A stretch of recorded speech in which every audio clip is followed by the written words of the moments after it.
నామానికే మహిమ కలుగును గాక. కూడొచ్చిన మీ అందరికీ కర్మిల ఆత్మీయ సహవాస సంఘ విశ్వాసులందరికీ మన ప్రభువును ఆయన ప్రియ కుమారుడునైన యేసుక్రీస్తు వారి శ్రేష్టమైన నామలో శుభములు మరియు అందరికీ వందనాలు. 81వ కీర్తన మనం ధ్యానం చేసుకుందాం. కీర్తన 81. ఈ కీర్తన యొక్క ముఖ్య అంశం ఏంటంటే శాశ్వతంగా పోగొట్టుకున్న అవకాశాలు.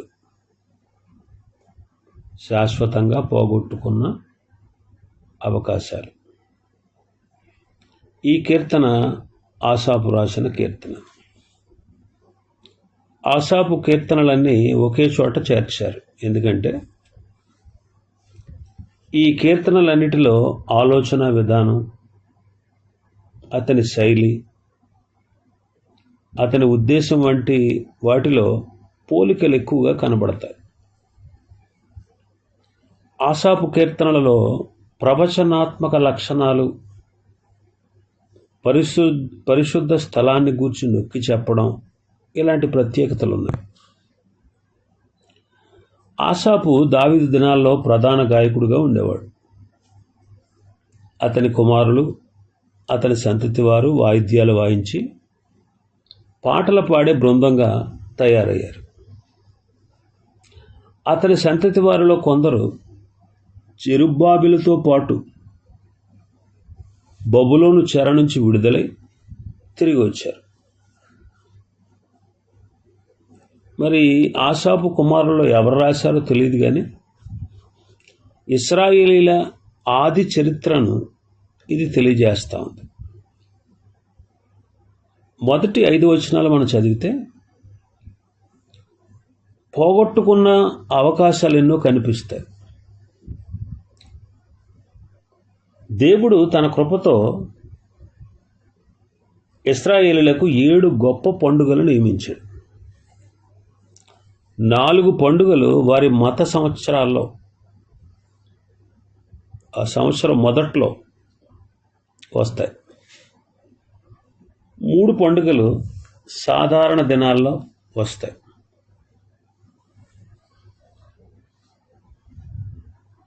దేవుడు తన ప్రజలను ఈ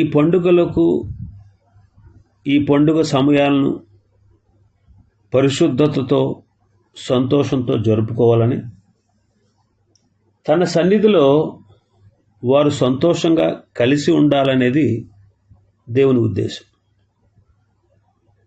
అయితే నిర్లక్ష్యం చేయబడిన పండుగలు పోగొట్టుకున్న అవకాశాలకు నిదర్శనంగా ఉంది.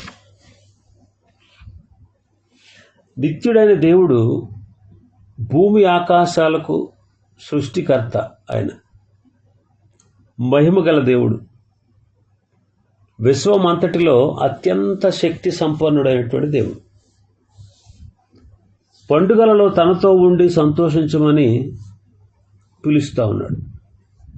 అయితే మట్టి మనుష్యులమైనటువంటి మనం మన సొంత పనులు, వినోదాలు, చదువులు, కుటుంబ వ్యవహారాల్లో తలమునకలై ఆయన సన్నిధిని నిర్లక్ష్యం చేస్తాం. ఆయన సన్నిధిలో నిలిచి దేవదూతలు, ప్రధాన దూతలతో కలిసి మనం కూడా ఆయన ఆరాధిస్తే మన జీవితాలు, మన కుటుంబాలు అంతులేనంతగా ఆశీర్వదించబడతాయి. ఇదే ఈ కీర్తనలో ఉన్నటువంటి సారాంశం. పండుగ ప్రారంభంతో కీర్తనకారుడు ఈ కీర్తన ప్రారంభించాడు. కీర్తనకారుడు ఆత్మలో, ఆత్మీయతలో లోతు లేని వారి మీద ఫిర్యాదులు చేయడం లేదు, కానీ ఆత్మలో దిగజారిపోయిన వారిని పట్టించుకోవడం లేదు, కానీ అతని హృదయం ఉప్పొంగుతూ ఆనందంతో పొర్లి పారుతూ ఉంది. మనం ఇతరులను విమర్శిస్తూ కూర్చుంటే మనం ఆత్మీయంగా దిగజారిపోతాం. మన ఆనందం అణగారిపోద్ది. కాబట్టి కీర్తనకారుడు ఉత్సాహంతో లేచాడు. ఆనందం కొన్న వ్యక్తి మొట్టమొదటి చేసే పని పాటలు పాడడం. అందుకే మనకు బలమై ఉన్న దేవునికి ఆనందగానము చేయుడి, యాకోబు దేవుని బట్టి ఉత్సాహధ్వని చేయుడి, కీర్తన ఎత్తుడి, గిలక తప్పిట పట్టుకొనుడి, స్వరమండలమును మనోహరమైన సితారాను వాయించుడి అంటున్నాడు. వాయిద్యాలు కావాలి అని అడుగుతున్నాడు. అంటే సంగీత బృందాన్ని పిలిచి కీర్తన ఎత్తండి అని వాళ్ళని ప్రోత్సాహపరుస్తున్నాడు. ఇది పరిశుద్ధాత్మ అభిషేకం పొందిన వారికి గుర్తన్నమాట. అందుకే ఎఫెసీ పత్రికలో పౌలు గారు 5వ అధ్యాయం 19వ వచనంలో ఏమన్నారంటే, ఒకరినొకడు కీర్తనలతోనూ సంగీతములతోనూ ఆత్మ సంబంధమైన పాటలతోనూ హెచ్చరించుచు మీ హృదయములలో ప్రభువును గూర్చి పాడుచు కీర్తించుచు మన ప్రభువుని యేసుక్రీస్తు పేరట సమస్తమును గూర్చి తండ్రి అయిన దేవునికి ఎల్లప్పుడూ కృతజ్ఞతాస్తుతులు చెల్లించండి అన్నాడు. ఈ మాటలు పరిశుద్ధాత్మ దేవుడు మనతో చెబుతున్నాడు. చాలా కొద్దిమంది మాత్రమే చార్లెస్ వెస్లీ గారిలాగా పాటలతో క్రైస్తవులను ప్రభావితం చేస్తారు. ఆయన 600 పాటలు రాశాడట చార్లెస్ వెస్లీ గారు. మనుషుల హృదయాలు పరిశుద్ధాత్మ చేత మండించబడి దేవుని ప్రేమతో ఆనందంతో ఉప్పొంగుతున్నప్పుడు ఉజ్జీవంతో కూడిన పాటలు వస్తాయి. వెస్లీ దినాల్లో వచ్చినటువంటి ఉజ్జీవం ఈ కోవకు చెందింది. వెస్లీ సోదరులు జార్జియాకు వెళ్ళడానికి అట్లాంటిక్ సముద్రాన్ని దాటుతున్నప్పుడు మొరేవియస్ మిషనరీలతో వారికి పరిచయం ఏర్పడింది. వారి ఆరాధనలో వెస్లీ సోదరులు పాలు పొందారు. వాళ్ళు పాటలు పాడుతున్నారు. మొరేనియస్ మిషనరీలు. బయట తుఫాను చెలరేగిపోతా ఉంది. ఓడ యొక్క తెరచాపలు చిరిగిపోయి రిబ్బన్లాగా అయిపోయినాయంట. సముద్రం పొంగి నీళ్ళన్నీ ఓడ మీదకు వచ్చేసాయి. ప్రయాణికులందరూ కూడా భయంతో కేకలేస్తూ ఉన్నారు, అరుస్తున్నారు. కానీ మొరేవియన్లు పాటలు పాడుతూనే ఉన్నారంట. ఇంగ్లాండ్కు తిరిగి వచ్చారు వెస్లీ సోదరులు. పరిశుద్ధాత్మలోని ఆనందంతో నిండిపోయారు. 11 సంవత్సరాల తర్వాత వారు మారుమనసు పొందిన తేదీన చార్లెస్ వెస్లీ గారు తన్ను తాను అణుచుకోలేక కలం తీసుకొని 1000 నాలుకలు చాలవు నా రక్షకుని స్తుతించడానికి అనే పాట రాశాడు. ఆత్మతో నిండిన కీర్తనకారుని హృదయంలో నుండి కూడా అటువంటి కీర్తనే ఉబికి వస్తుంది. తన ఉత్సాహాన్ని వ్యక్తపరుస్తాడన్నమాట. అందుకే 3వ వచనంలో అమావాస్య నాడు కొమ్ము ఊదుడి, మనము పండుగ ఆచరించుదనమగు పున్నమ నాడు కొమ్ము ఊదుడి అంటున్నాడు. ఈ కీర్తన బోరల పండుగ కొరకు రాయబడింది. ఇశ్రాయేలీలు ప్రతి నెల మొదటి రోజున బోర ఊదుతారు. ఇక్కడ చెప్పబడిన బోర సునాద సంవత్సరంలో ఉండేటువంటి కొమ్ము బోర. క్రొత్త సంవత్సరం వచ్చినప్పుడు కూడా ఆ బోరను ఊదుతారు. అయితే దానిని పౌర్ణమి రోజున ఊదుతారన్నమాట. పర్ణశాలల పండుగ పౌర్ణమి రోజున ప్రారంభమవుతుంది. 7వ నెల మొదటి రోజున బోరల పండుగ ప్రారంభాన్ని తెలియజేస్తూ బోర ఊదుతారు. దీనిని మనం ప్రవచనాత్మక దృష్టితో పరిశీలిస్తే ఇశ్రాయేలీల సంవత్సరం పస్కా పండుగతో ప్రారంభమవుతుంది. దానితో పాటే పులియని రొట్టెల పండుగ, తర్వాత ప్రథమ ఫలముల పండుగ, తర్వాత పెంతుకోస్తు పండుగ వస్తాయి. ఇవన్నీ కూడా కల్వరి శిలువ మరణం, క్రీస్తు మరణం, పునరుత్థానం, పరిశుద్ధాత్ముడు భూమి మీదకి దిగి రావడం, సంఘము జన్మించుట, ఇవన్నీ మనం చూస్తాం ఈ 4 పండుగల్లో. ఆ తర్వాత కొంత విరామం, తిరిగి 7వ నెలలో కూడా బోర ఊదుతారు. దాని తర్వాత ప్రాయశ్చిత్తార్థ దినం, ఆ తర్వాత సంతోషకరమైన పర్ణశాలల పండుగ. ఇలాగ 7 పండుగలు ఆ సంవత్సరంలో ముగుస్తాయి. 7వ నెల ఇశ్రాయేలీయులకు నూతన ప్రారంభంగా ఉంటుంది. బోరల పండుగ ఇశ్రాయేలీలు తిరిగి సమకూర్చబడాలి అనే విషయాన్ని తెలియజేస్తుంది. యెరూషలేముకు వచ్చే సమయం ఆసన్నమైంది అని అది తెలియజేస్తుంది. ప్రాయశ్చిత్తార్థ దినము ఇశ్రాయేలీలు పశ్చాత్తాపపడాలని తెలియజేస్తుంది. దేశస్థులందరూ చేసిన పాపాల నిమిత్తం ప్రధాన యాజకుడు అతి పరిశుద్ధ స్థలంలోకి వెళ్ళి ప్రాయశ్చిత్తం చేసే దినం అది. పర్ణశాలల పండుగ ఇశ్రాయేలీయులకు విశ్రాంతిని ప్రకటిస్తుంది. ప్రజలు పర్ణశాలలో నివసిస్తారు. ఈ సందర్భమే కీర్తనకారునిలో స్ఫూర్తిని రగిలించింది. బోరధ్వని వినబడి ఇశ్రాయేలీయులు తమ జాతి యొక్క పాపాల నిమిత్తం పశ్చాత్తాపపడి యేసుక్రీస్తునందు విశ్వాసముంచి 1000 ఏండ్ల పాలనల కాలంలో అడుగు పెట్టాలని కీర్తనకారుడు ఎదురు చూస్తున్నాడు. కీర్తనకారుడు ఉత్సాహంతో ఉరకలు వేయడంలో ఆశ్చర్యం లేదు. ఎందుకంటే అతడు ఆత్మచేత నింపబడ్డాడు. స్తుతితో అతని హృదయం పొర్లి ప్రవహిస్తూ ఉంది. ఇశ్రాయేలీలందరూ తన సంతోషంలో పాలు పొందాలని వారిని పిలుస్తున్నాడు. 4వ వచనం చదివితే, అది ఇశ్రాయేలీలకు కట్టడ, యాకోబు దేవుడు నిర్ణయించిన చట్టము అంటాడు. అతడు సంతోషంతో పొంగి పొరలడమే కాదు, లేఖనాలకు విధేయత చూపిస్తున్నాడు.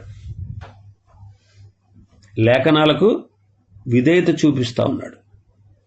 కొలస్సీ పత్రిక 3వ అధ్యాయం 16వ వచనం ప్రకారం ఇందా చదువుకున్నాం కదా, సంగీతములతోనూ కీర్తనతోనూ ఆత్మ సంబంధమైన పద్యములతోనూ ఒక్కరినొక్కడు బోధించుచు, బుద్ధి చెప్పుచు, కృపాసహితముగా మీ హృదయంలో దేవుని గూర్చి గానము చేయొచ్చు, సమస్త విధములైన జ్ఞానముతో క్రీస్తు వాక్యము మీలో సమృద్ధిగా నివసింపనీయుడు.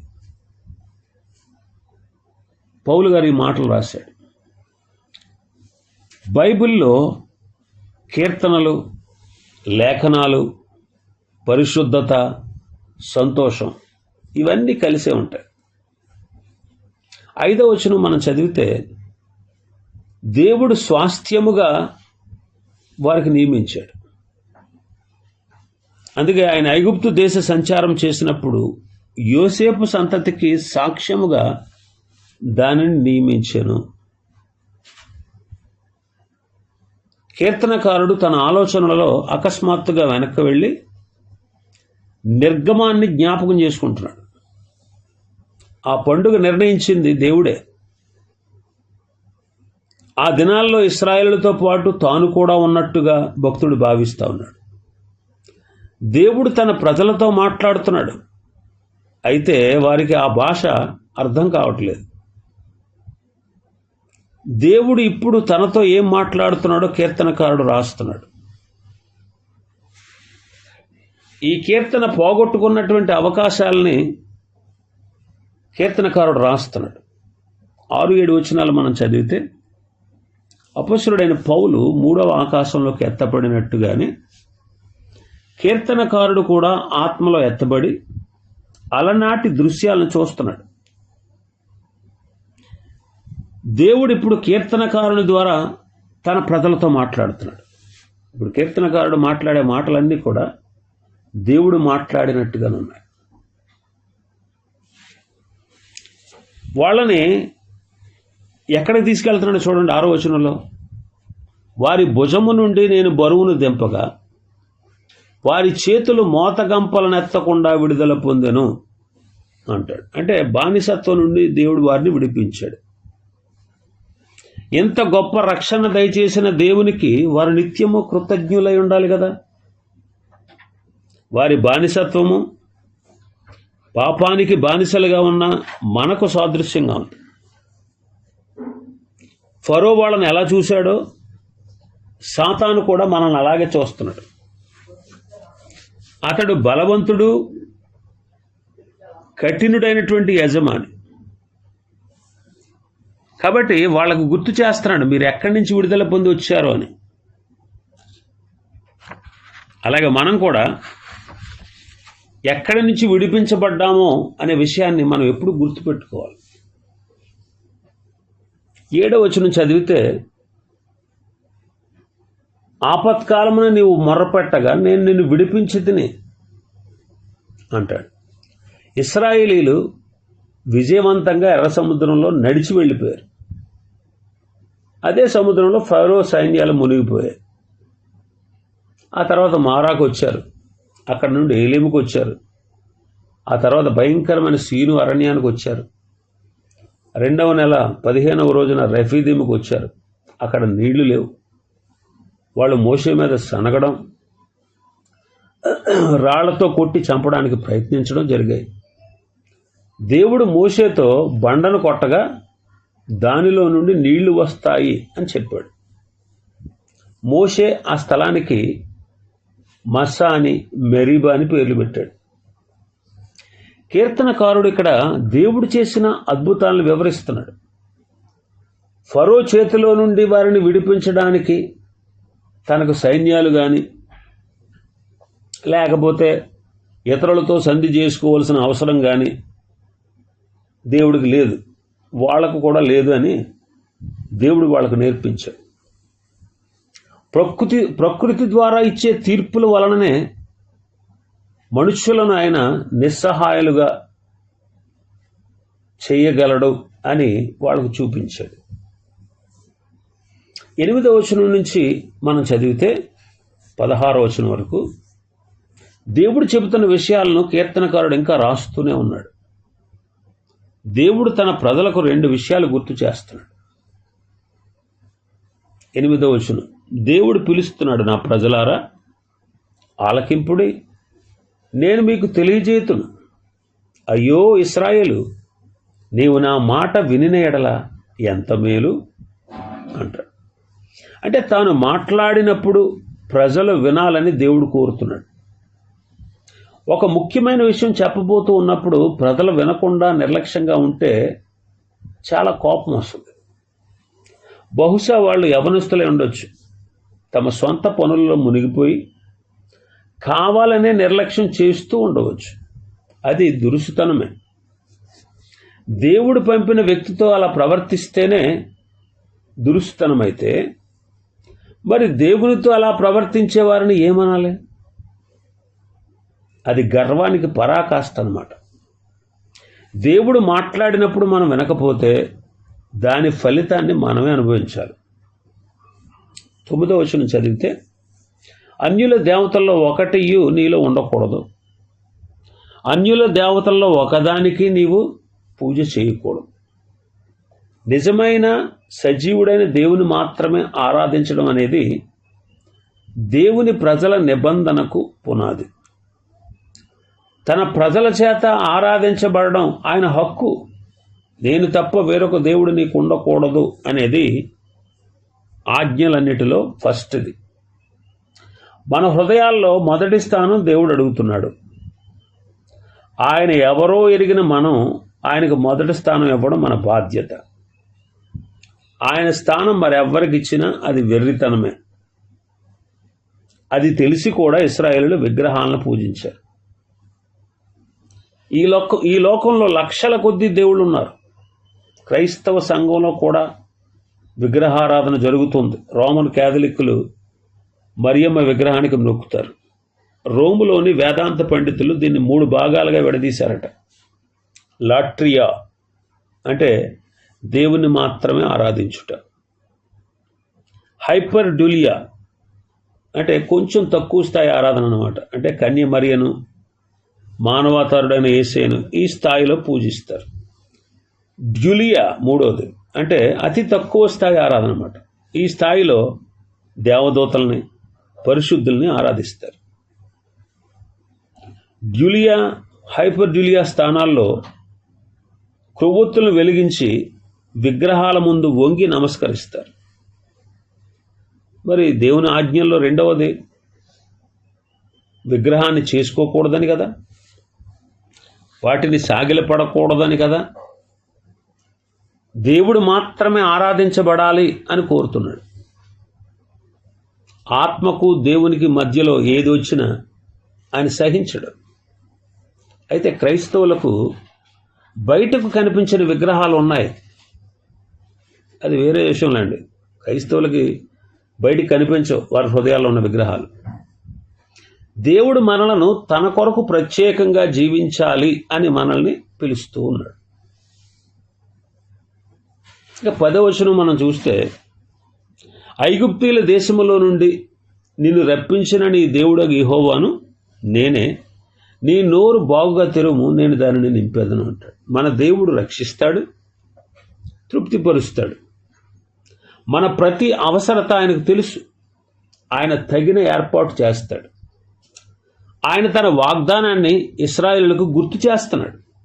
నీ నోరు బాగుగా తెరుము, నేను దానిని నింపేదను అంటున్నాడు. ఎందుకంటే కావాల్సింది మనకేముంది?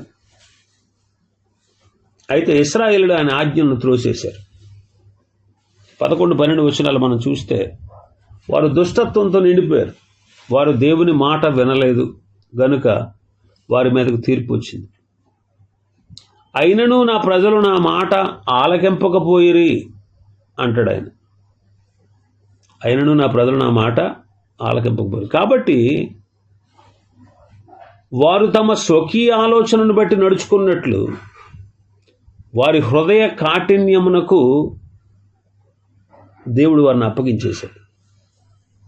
దేవుని కృపకు లోబడిన వారిని పట్ల దేవుడు అనుసరించే పద్ధతి ఇదే. వారి క్రియలను బట్టి ఫలితాన్ని అనుభవించడానికి ఆయన వారిని విడిచిపెట్టేస్తారు. కాబట్టి వాళ్ళు నష్టపోతూనే ఉన్నారు. 13వ వచనం నుంచి 16వ వచనం వరకు మనం చూస్తే ఇశ్రాయేలు 3 విధాలుగా తప్పిపోయారు. ఎందుకంటే వారు దేవుని కంటే దురాశనే కోరుకున్నారు. మొదటిగా వారు నైతికంగా తప్పిపోయారు. అయ్యో, నా ప్రజలు నా మాట వినని ఎడల, ఇశ్రాయేలు నా మార్గములను అనుసరించిన ఎడల ఎంత మేలు. దేవుని మార్గాలు నీతి, న్యాయము, సత్యం. వాటిని విడిచిపెట్టి అవినీతి, అన్యాయం, అబద్ధం అనే మార్గాల్లో ఇశ్రాయేలు నడిచారు. సారీ అండి. అవినీతి హృదయాన్ని ఏలుబడి చేస్తూ ఉంది. త్వరలోనే అది వ్యక్తిని, దేశాన్ని కూడా నాశనం చేస్తుంది. ఇశ్రాయేలులకు జరిగింది అదే. చూడండి, అమెరికాలో నేరాల సంఖ్య పెరిగిపోతూ ఉంది. అక్కడే కాదు, అన్ని దేశాల్లో కూడా నేరాల సంఖ్య, నగ్న చిత్రాల ప్రదర్శన వంటి విపరీత పోకడలు యథేచ్ఛగా సాగిపోతూ ఉన్నాయి. అవినీతి భయంకరంగా పెరిగిపోయింది. మనం వెనక్కి తిరిగి బైబిల్ వైపు మళ్ళితేనే కానీ మనకు దుష్పరిణామాలు తప్పవు. ఇంకా మనం చూస్తే ఇశ్రాయేలీలు సైన్యపరంగా నష్టపోయారు. 14వ వచనం చదివితే, అప్పుడు నేను వేగిరమే వారి శత్రువును అణగదొక్కుదును, వారి విరోధులను కొట్టుదును అంటాడు. ఇశ్రాయేలీలు దేవునికి నమ్మకంగా ఉంటే ఎంతటి విశ్వ విజేతలైనా, ఎంతటి బలమైన సైన్యమైనా వారి సరిహద్దుల దగ్గరకు వచ్చేవాళ్ళు కాదు. ఎందుకంటే వాళ్ళు నమ్మకంగా లేరు కాబట్టి దేవుడు వాళ్ళని విడిచిపెట్టేశాడు. అందుకే వారు తమ శక్తివంతమైన రక్షణకర్తను పోగొట్టుకున్నారు. అజేయంగా నిలవాల్సినటువంటి ఇశ్రాయేలులు చిన్న చిన్న రాజ్యాలతో కూడా యుద్ధం చేయవలసి వచ్చింది. పెద్ద పెద్ద సైన్యాలతో పోరాడవలసి వచ్చింది. శత్రువులు ఇశ్రాయేలుని బంతిని తన్నినట్టుగా తమ ఇష్టం వచ్చినట్టు తన్నారు. ఇక్కడ మనం నేర్చుకోవాల్సిన పాఠం కూడా ఉంది. మనం దేవుని వైపు తిరిగితే ఆయన మన శత్రువులను తగిన స్థానంలో ఉంచుతాడు. అందుని బట్టి శత్రువులు యెహోవాకు, ఆయన ప్రజలైన ఇశ్రాయేలులకు భయపడి లోబడతారు. నిజదేవుణ్ణి ఆరాధించుట అనే విషయాన్ని అతిక్రమించి నైతిక పరంగా సైన్యపరంగా, ఆర్థికంగా వాళ్ళు నష్టపోయారు. అందుకే 16వ వచనంలో అంటాడు ఆయన, అతి శ్రేష్టమైన గోధుమను అనుగ్రహించి నేను వారిని పోషించి ఉందును కదా, కొండ తేనెతో వారిని తృప్తిపరిచి ఉండేవాడిని కదా అంట. దేవుని ఆశీర్వాదాలు పొంది ఐశ్వర్యవంతులుగా ఉండవలసిన ఇశ్రాయేలీయులు తమ వస్తు సంపదలను పోగొట్టుకుని దివాళా తీసినట్టు అయిపోయారు. అందుకే ఈ కీర్తనకు పోగొట్టుకున్న అవకాశాలు అని పేరు పెట్టారు. దేవుడు తన ప్రజలను శ్రేష్టమైన వాటితో, క్రొవ్విన వాటితో పోషించాలనుకున్నాడు. అయితే వారు ఆయన్ని విడిచిపెట్టి సమస్తాన్ని పోగొట్టుకున్నారు. ఇది మనకు మంచి పాఠం. అందుకే యేసుక్రీస్తు వారు చెప్పినట్టు, మొదట ఆయన రాజ్యాన్ని, నీతిని వెతికితే మిగిలినవన్నీ వాటంతటవే వస్తాయి. ఇది ఈ కీర్తనలో ఉన్నటువంటి ముఖ్యమైన విషయాలు. ప్రభు చిత్తమైతే మరొక కీర్తనను మనం రేపటి దినం ప్రారంభించుకుందాం. దేవుడి వర్తమాన వాక్యాన్ని మన వినికిడిలో ఆశీర్వదించునుగాక.